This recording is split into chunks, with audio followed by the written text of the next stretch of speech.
Hi everyone, thank you so much for watching today.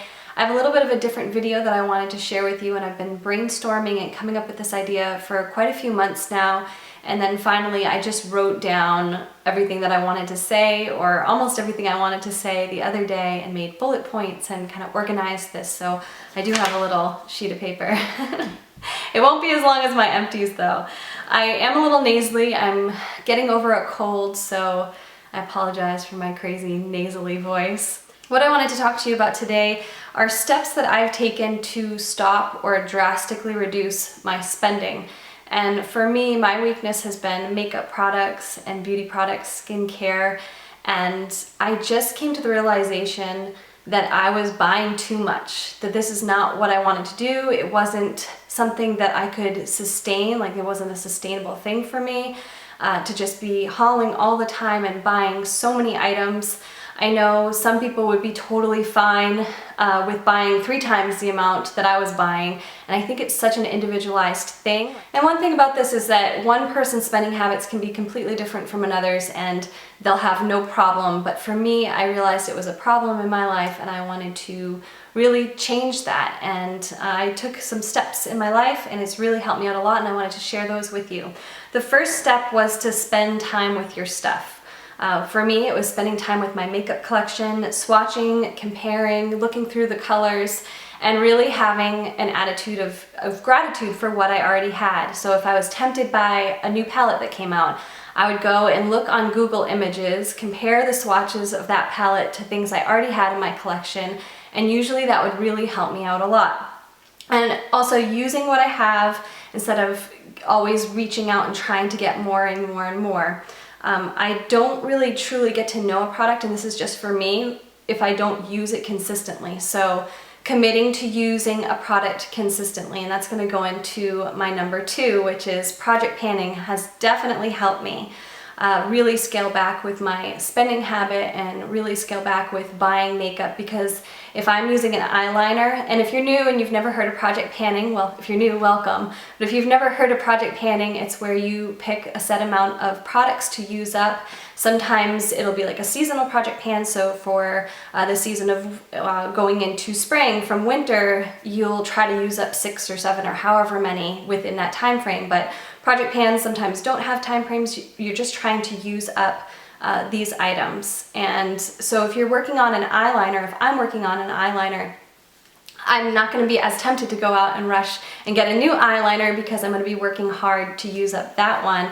And I know that, especially being on YouTube or other social media, I feel like being held accountable and sharing my progress with you, I want to be using that item. I don't want to just say, oh, it's in a project pan, and then go out and buy a bunch more and not use that item. So project panning has definitely helped me use my products, and that has helped me to stop buying items. My third point would be organize and inventory your products. So I was hiding a lot of items from myself. I had some boxes of those big Sephora boxes. I had them in my closet full of all kinds of makeup backups, like giveaway prizes, or just items.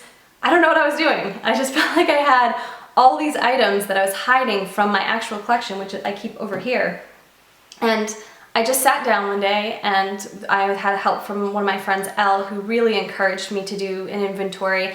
And I started counting all my products, and I didn't want to hide anything from myself, so I counted what was in those boxes in my closet. And then also, if it was a palette, I would count if there was a blush in that palette, I would count that blush. I would also count highlighters, bronzers, and any kind of eyeshadow palettes as a blush, bronzer, highlight, because I didn't want to hide anything from me. And I know when I saw that number, and if you've watched any of my inventory videos, you probably know this number because you'd be shocked, but I had 68 blushes at one point, and just seeing that number, I was like, wow, how am I going to use up those items? How am I going to actually get use? And do I even know those products? Because I've probably only used some of them once or twice. So definitely inventory organizing and revisiting those numbers when I'm tempted, when I'm thinking, oh gosh, that new blush that just came out that everyone's talking about on YouTube, I really want that. Whoa, whoa, whoa, Kristen, you can't have this.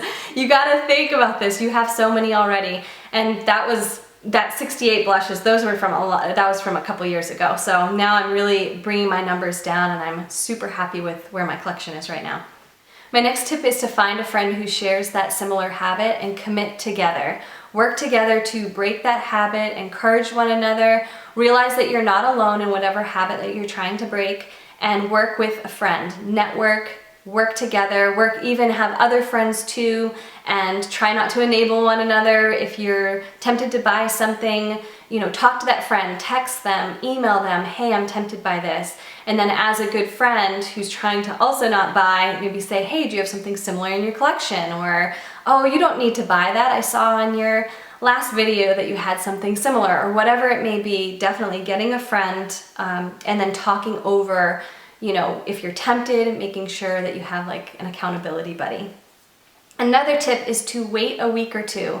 If you are super, super tempted, and I've been really tempted by items before, I will write down that item and then I will not purchase it. I'll wait at least a week or 2 weeks before, going and purchasing it. And I cannot tell you how many times within a week or 2 weeks or 3 weeks, I no longer have that urge to purchase that item. So that's definitely a tip that's helped. Another thing is to get a hobby, a different type of hobby. You could go to the gym, walk, find a new TV show that you're interested in, needlepoint, or whatever you may be interested in. Yoga, for me, it's been surfing has helped me a lot, because instead of wanting to go to the store, I'll go to the beach and find new friends, have a coffee date with a friend instead of going shopping. So that is definitely something that's helped me. This one is really important, and I feel like it's hard, especially if you watch a lot of UT. That's my husband watching a lot of UT football games. He likes University of Tennessee. Wow. Okay. If you're watching a lot of YouTube and or maybe you're part of the YouTube community, is stop comparing. We all live different lives. We all have different spending habits. We all have different lifestyles. And I feel like there's just a lot of comparing that goes on, and I have to do what's right for me. I can't try to keep up with girls who are hauling every week, because that's not what I want for my life. I want to have a smaller collection that I enjoy, do project pans, encourage others. Still, I like having options, and I'm not going to say I'm never going to buy makeup ever again, because that's not true. I enjoy buying new items, but I really want to have a conscious spending. I want to say, I'm going to purchase this foundation because I only have 1 or 2, and that color is going to be right for me, or whatever it may be. Not, oh my gosh, I need this, this is new. And this kind of hinges off of stop comparing, is cultivating gratitude in your heart for the things that we already have. And kind of shut down and shut out that fear of missing out, because I think in like social media, for YouTube and Instagram, I oftentimes look at this, I'm like, oh wow, they got that new thing, or they're on that special trip. I feel like there's that whole fear of missing out, like, oh, I'm not gonna get that product, or it'll be sold out. And you know what? There's always gonna be something new coming out that's gonna be the best, and then in a month from now, it's gonna be something else that's the best, and everyone's obsessed with. So I feel like if we can be grateful for what we have, and especially for myself, if I can just be grateful and happy with what I have for now and use the items that I really enjoy and I really like, then I won't need the best, which will be changing constantly. Don't watch things that make you want to buy. And if that's makeup, or it could be anything, it could be skateboards. Like, don't watch skateboard videos that are gonna say, this is the best deck and these are the best wheels, and constantly watching that, you're gonna want something other than what you already have. And same with makeup. If I'm constantly watching hauls and seeing all this new stuff, and sometimes even favorites for me can be like a video that I'm like, oh, it's their favorite, I need that.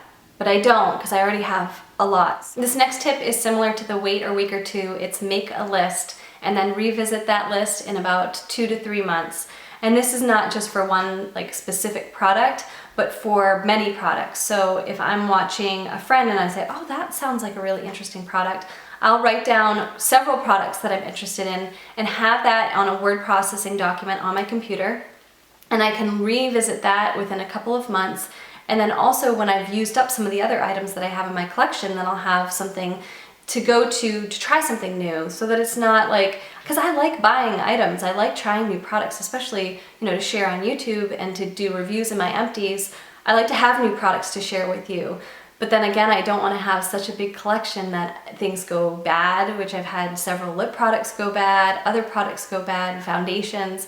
I don't want to have such a big collection that I'm wasting money and that it's overwhelming to me. And that's actually the next one, is downsizing. This has helped me a lot because I did have a huge collection at one point, and I just felt overwhelmed. I just felt like it was stressful to have all these items all around me and I wasn't using them, and I was worried about them going bad. And again, I was like hiding products from myself. So then I'd find a bottle in my closet and be like, where did that come from? It just felt overwhelming to me to have such a large collection. I know some people have like triple or quadruple the collection and they love that and they're fine with that. This is just for me and for my experience, and for anyone else who's looking to downsize, anyone else who's looking to stop buying, this is more their video. But I mean, there's nothing wrong with having a true collection. If you're a makeup collector, you're into that. Just for me, I felt like it was getting out of control. So downsizing was great.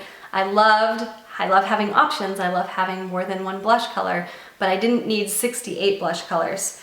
I decluttered over time. I did do a couple of large declutters on my channel, some off my channel, and just kind of narrowed it down to products that I really enjoy and that I want to keep in my collection. And my method for declutter was, if I had a question about a product, I'd put it off to the side on my desk and I would commit to use that product for 1 week straight. So 7 days or 5 days, depending on, you know, what I was trying to do with my project pans. I didn't want to neglect my project pan items, but then at the same time I wanted to see, do I even want to keep this blush or lipstick in my collection?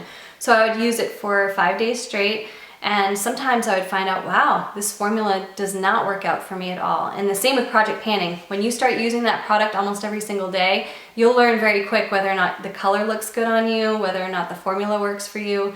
And committing to a week is a lot shorter than a project pan, but you still get a taste of that. You still experience, wow, this product does not work for me, or wow, I really like this product. This is a definite keep in my collection. So those are my top 10 steps for not buying or drastically reducing purchasing items that you may not need. I hope you enjoyed this video. If you have any tips of your own, please share down in the comments. I find them really, really helpful, and I'm sure that other viewers will find them helpful as well. Thank you so much for watching, and I hope you have a wonderful day, and I'll see you next time. Bye.